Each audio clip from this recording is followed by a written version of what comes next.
Hi, folks. I'm John Wefel, and originally I was born in Cleveland, Ohio, educated there, went to school at Valparaiso University in Indiana, and then moved to Washington University in St. Louis for graduate school.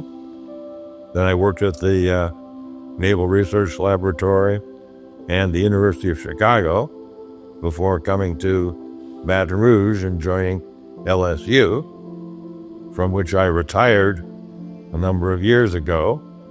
I just thought it was kind of really neat the way we were being bombarded by these cosmic particles all the time. But then we started looking into it, tried to figure out what they are. That kind of just turned me on, and so I've been sort of hanging around doing things with regard to that particular question for, well, my entire career, I guess. So I met Dr. Wefel when we were both at the University of Chicago in the late 70s.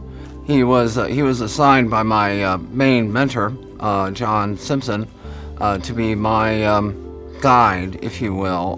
One of the things that was really impressive about him was his emphasis on students, and he kept that emphasis throughout his whole career. I was a student in the physics department from 1996 until 2000, and I worked with Dr. Wefel on a project called the Advanced Thin Ionization Calorimeter. Most people refer to it as the ATIC project. So what the project is, it is a high-energy cosmic ray detector. And we built a couple of monster balloon experiments that went to Antarctica, pulling it all together, making it work, getting it to fly, and returning data. I think that's probably the major kick that I got, if you will. When I came to LSU, I had originally not really anticipated to spend a lifetime here.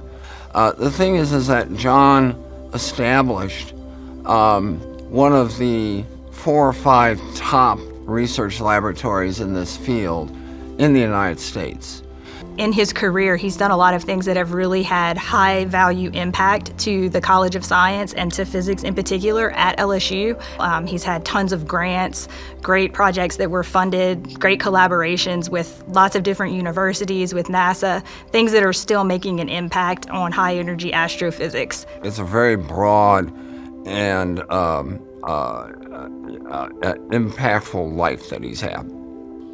Everybody likes to think that their research has impacted their field in some way or another, including me. One day I literally just sort of woke up and was like, why hasn't Dr. Wefel been nominated for this honor? He's made just so many accomplishments for the university at large, and in particular the physics department. My greatest inspiration is probably when I see a student who is doing well and who moves on to a good advanced degree or career, depending on which way they go, and is successful at it. It's nice when they keep in touch, too. You know, I've gone back a couple of times before he retired to the department and said thank you, but I really don't think he understands what he did for my life and just sort of setting me up on the career path that I'm on now, and I just can't thank him enough. I went to school at Valparaiso University, where in my senior year I met John. When he was in graduate school, we got married and had our 2 sons. Well, I'm just very happy. I'm happy that John was selected to be in the Hall of Distinction. Thank you for giving him that honor, and he deserves it. He established and helped so many researchers in Louisiana and helped across Louisiana, all the way from Monroe up to Ruston and Shreveport. Being able to affect people's lives is really what we should all be focusing on.